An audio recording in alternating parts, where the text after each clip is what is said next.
Now, you've probably seen video of Senator Claire McCaskill's town hall meetings. She faced an angry crowd at a healthcare town hall that she held outside of St. Louis.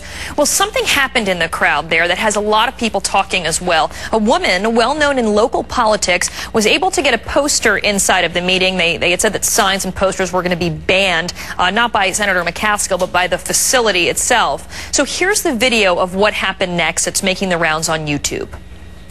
Actually going ahead and contacting with you again as a provider.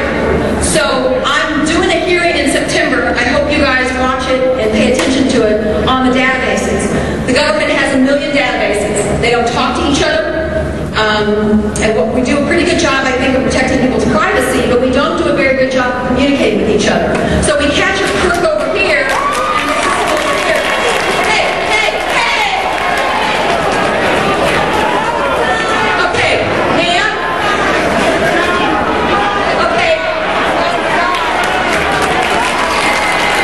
All right, so you saw what happened there. A woman was sitting there. She had a rolled up poster on the chair in front of her. She says that a local reporter wanted to see what the poster was, and that's when the man ripped it out of her hand. Now, he was arrested and held on suspicion of misdemeanor assault. And the woman who had the sign, it was a picture of Rosa PArks, actually, was also removed. Her name is Maxine Johnson, and she joins us live with her side of the story this morning. Maxine, thanks for being with us.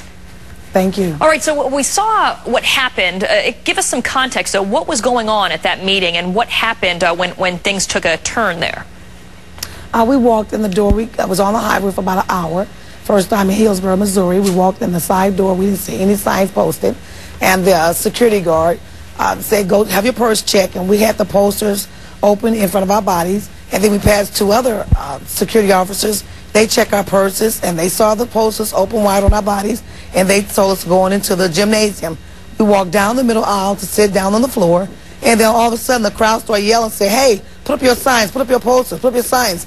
And I was just curious because I knew it was a Rosa PArks sign. The highway we just got off was called Rosa PArks, and I couldn't understand the connection between the Rosa PArks sign and the hearing. It was no relation. And finally, I gestured to the senator and said, yes, ma'am, Senator, we will comply. And I sat down in my seat, rolled the sign up, and a reporter asked to take a picture. And the gentleman to my right in the bleachers suddenly leaped from the bleachers, ran to me, and it happened so quickly. My daughter said, he twisted my arm, pushed me onto her, snatched the sign out of my hand, and then as he walked away, I realized that he was crumbling up my sign. And before I knew it, I leaped out of my seat to go retrieve my sign, and I snatched it from him and said, don't you take my sign. And before I knew it, I had 4 or 5 officers on me and 1 on him, and I said, wait a minute, he took my sign. And then 4 other officers began to drag me away, and I began to say, I'm going to press charge, and I began to say, Obama, Obama. We went to the meeting purposely to support the voice of the people in our neighborhood, which is predominantly all black and some Caucasian, to make sure those people would get health coverage, because many of them do not have it. We went to support Senator McCaskill and to support President Obama. We were there to support them. And I have never experienced anything like this in my entire life. I was insulted that the fact that they were all on me, and this young man was just basically walked out the door, and they were dragging me out the door. Like now, let me just stop you there, because as we understand it, this man was arrested, and he was actually charged with misdemeanor assault in this situation.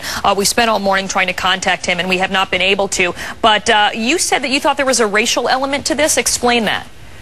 Well, no, they looked at me and said, can't you read, can't you read? As we looked around the room, there were several people in the room that had other signs. There was a person that had a sign that said, nigger Obama. Obama's like Hitler.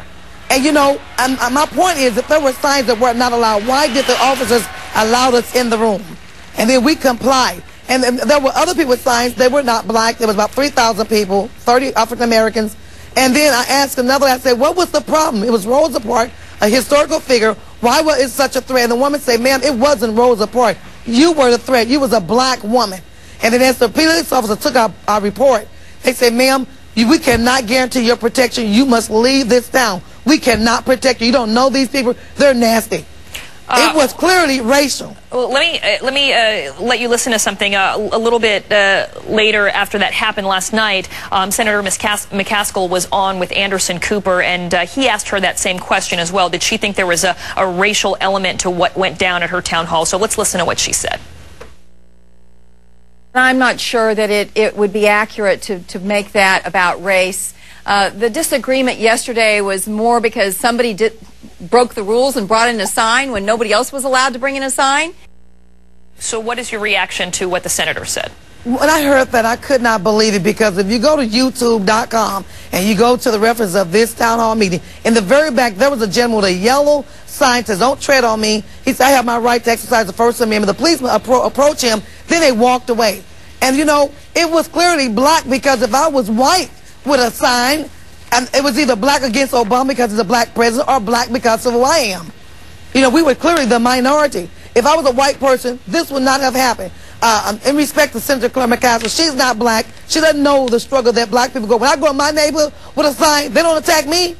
And I also want to make sure that we have time to get to the actual issue of health care reform as well, because you said it was very important for you to be at this meeting. You do community organizing. You say you see so many people that don't have health insurance. Your personal situation is that you do have health insurance, right? Your husband's worked for nearly 2 decades for a company. You guys have good private insurance. But why did you feel so strongly that you wanted to come out in favor of health care reform and the president's proposals?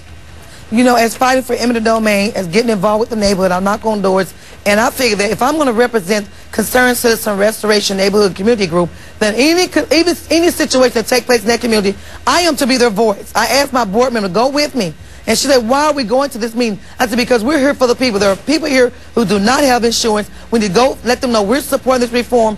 Any reform is better to zero. If you have no insurance, anything is better than nothing." I was able to go to the emergency room yesterday to have my arm checked out. I can go to any emergency room. I don't have to call anybody and say, "Can I have permission to go here or there?" Right. I just walk in the door and get service. My 6 children, my husband. Well, everyone doesn't have that. And I'm not selfish. It's not about me. If I could be a voice to save somebody from suffering and going through, then I'm going to do that. Right. Even though I have a degree in psychology, that's no biggie. And Maxine, I want to ask you, but why has it gotten so ugly? What is your opinion about why these town hall meetings have, in many cases, turned into shouting matches, have turned into scuffles? What is it about this issue that has made people so angry? You know what? As I watched the video coverage on the TV and the internet, I really think that people are still upset that we have an African-American president. Because there was one lady that came out to testify with me, a Caucasian lady. She said, "I'm so afraid. When I drove up here with my Obama sign, people bum rushed my car and say, 'You Obama lover, you Obama lover.'" And she had to sit in the police car to make her reports, crying vehemently because she was afraid. You know, this is America. We should have the freedom to voice our opinion. If I walk into a town hall meeting with a Rosa PArks sign, a historical person, no one should be allowed to jump out the bleachers, jump on me, and attack me because I have a sign of a historical character. All right, and we still have some issues in America, and that's clearly obvious. Right, and this man was arrested, though, for what happened, for misdemeanor assault. So we'll keep on that. Maxine, it was great to have you on, though, and have you give your opinion about what went down. Thanks for joining us this morning. Thanks, John.